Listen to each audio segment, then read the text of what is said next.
I think it would be helpful to share a little bit, back to the parenting thing for, people who have young children who are trying to consciously, guide their kids and sidestep some of these pitfalls that are unduly causing kids problems that, I think parents are well-intentioned when everybody says, oh, you should let the kid cry. It's because that's what doctors and professionals and experts are telling us. And, I used to myself. Right. So, so what are some, touchstones that you could share with people about that? Well, so there is a parenting instinct that we share with other mammals, even birds. It's instinctual. But instincts have to be evoked by the environment. So the first thing to realize is that our environment doesn't evoke our parental instincts. In fact, it puts them to sleep. Like if you take, for example, the case of children not being picked up when they're crying. What do the parents actually feel when they're doing that? Distress. Their heart is breaking. But to fit in with the culture and to go along with the so-called experts, and maybe for their own convenience, they actually ignore their parenting instincts. Now, the more we ignore our parenting instincts, the more they shut down. So the first point is, for God's sakes, listen to your parenting instincts. Don't listen to the experts. They don't know what the heck they're talking about. Listen to your own parenting instincts first. Number one. Number two, human beings and mammals actually are evolved in a way that the most important dynamic in our lives is actually love and connection. And love and connection is the very ocean in which human life evolves. That's much more important than which parenting technique you use or what. Mm-hmm. Now, this society breaks that connection very early because in the United States, 25% of women go back to work within 2 weeks of giving birth. That is traumatic to the child. If you look at how human beings evolved, children were with their parents all the time. They were held all the time, physically held all the time. They were not hit. And the average age of weaning was between 3 and 5 years. So now, I'm not saying we can go back to being hunter-gatherers, but I am saying that recognize that our basic needs have been, in this society, really denied.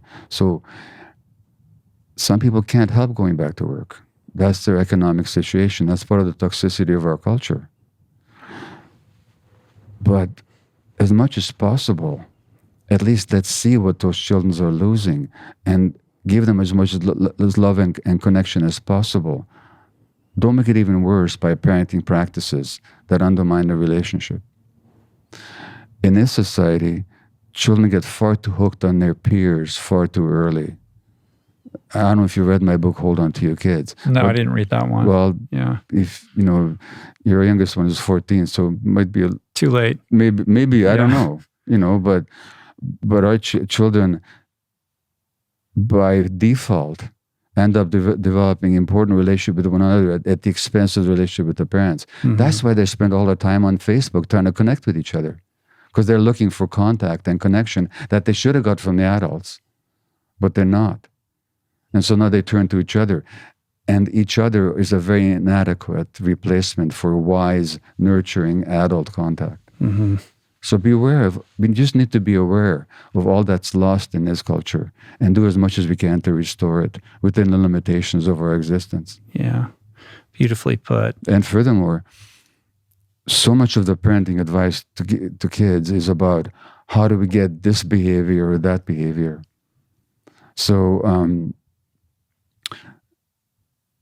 in the book, I give the example of, this is a true story of a mother yelling at a 5-year-old who doesn't want to do his homework. 5-year-old. Imagine a 5-year-old not want to do his homework. He wants to play. Yeah. Which is he shouldn't have homework in the first place. And by the way, play is an essential developmental need of human beings, as it is of all mammals. We have a system in our brain organized around play, and that has to be honored. That's why little cats and little dogs, they play a lot. It's not just fun and games. It's how their brain develops. Okay, so this 5-year-old is not doing his homework. His mother yells, "You're not thinking of your academic future."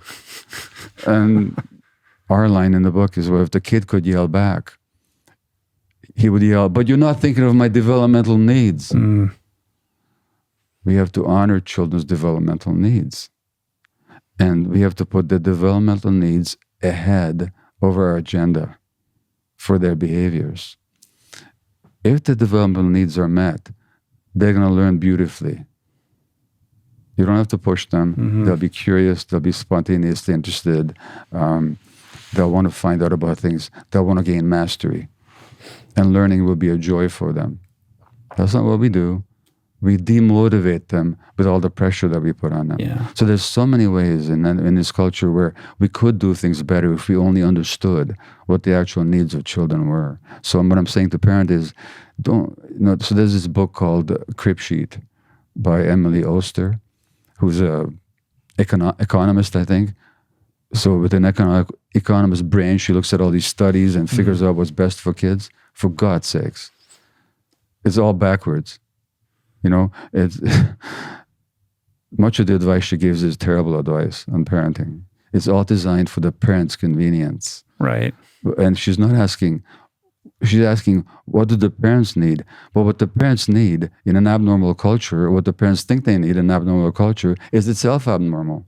And she's not asking, what are the developmental needs of the child and how do we meet them? That's a very different question. It's about how to leverage the kids to make the parents feel better about themselves. Exactly. And parents should not be looking to their children to, fill that hole or mend that wound within themselves. That's right. And I think it's, that's one thing I've been trying to, maintain astute awareness of because of my historical patterning and trying to resist that coming up in the way that I parent my kids, trying to love them unconditionally and to remain neutral, to not project my bullshit onto them, any of those expectations or neuroses or anxieties, which is very difficult. I'm not very good at that. And then also trying to figure out the balance or the line between, the unconditional love, but not trying to get love from them to meet my own needs, just to love them. And, it's it's not the kids' job to love us. It's our job to love them. It's not. But also knowing when to, have the healthy boundaries and erect the guideposts and when to say no and all of that kind of stuff. And I feel I want my kid to like me. So and it's all of this baggage comes up that makes it really murky and challenging for me. Well, if I may give you a suggestion, there's 2 people I would highly recommend for you to check out. One of them is Dr. Gordon Neufeld, Neufeld, and he's a psychologist in Vancouver. He's the greatest developmental psychologist in the world. And I'm saying that not because he's my friend, but because that's what I truly found. And he's the one who's the main author of this book we wrote called Hold On to Your Kids, Why Parents Need to Matter More Than Their Peers. That book will blow your mind. Number 1. Number 2, Dr. Dan Siegel here in Los Angeles, who's written a book called Parenting from the Inside Out. And it's all about how not to project all your stuff on your kids and how to recognize when you're doing it. Right. So I think that Gordon would be an amazing guest for you. And I think Dan Siegel would be an amazing guest for you. I just wrote both of their names down. Sorry? I just wrote both of their names down. Yeah. Check out those books. And I think those would be, if you want to talk to parents and if you want to enhance your own parenting, you could really learn from those people. Right. Final thing, just because I have you here and I have to ask, because this is just going on right now. So I have 2 teenagers and part of that phase of life is disconnecting a little bit from the parents and developing their own agency. And there's a little bit of emotional withdrawal going on right now, which is natural on some level. Yeah. But as a parent, it's sort of suddenly this person who you thought you knew becomes a complete mystery and is less demonstrative about their interior life. And I'm always how do I find a way in? How can I maintain that open communication and that level of connection when there is a natural pulling back that should be, sort of appreciated at the same time? Well, that's a very delicate question you just asked, because that withdrawal on your child's part can mean one of two things. It could mean a healthy individuation, which is what nature intends for them. Mm-hmm. They need to individuate. They need to become separate, autonomous people with self-agency. So it could reflect that, but it could also reflect an alienation from you and a moving deeper into the peer group, which is not a sign of individuation, but a sign of conformity. Mm-hmm. So it's hard to know. If you look at, I think reading Hold On to Your Kids would really help you with that one. But at the same time, if you look at traditional societies, young people did not withdraw from their parents. They became individuals in connection with their parents. Mm-hmm. In fact, they were initiated into adult society by the elder generations. Right. So individuation and maturation, become your own person, doesn't necessarily involve, in fact, does not involve alienation from the parental generation. I think that's very much an artifact of our culture. Mm-hmm. So I don't know what's going on with your particular kid, but it could be a healthy sign or somewhat of a not so healthy withdrawal. And I'd have to know more about it to tell you which it is, but it's important to consider which it is. Yeah, I'm going to think about that. That's actually really helpful. Yeah. Yeah.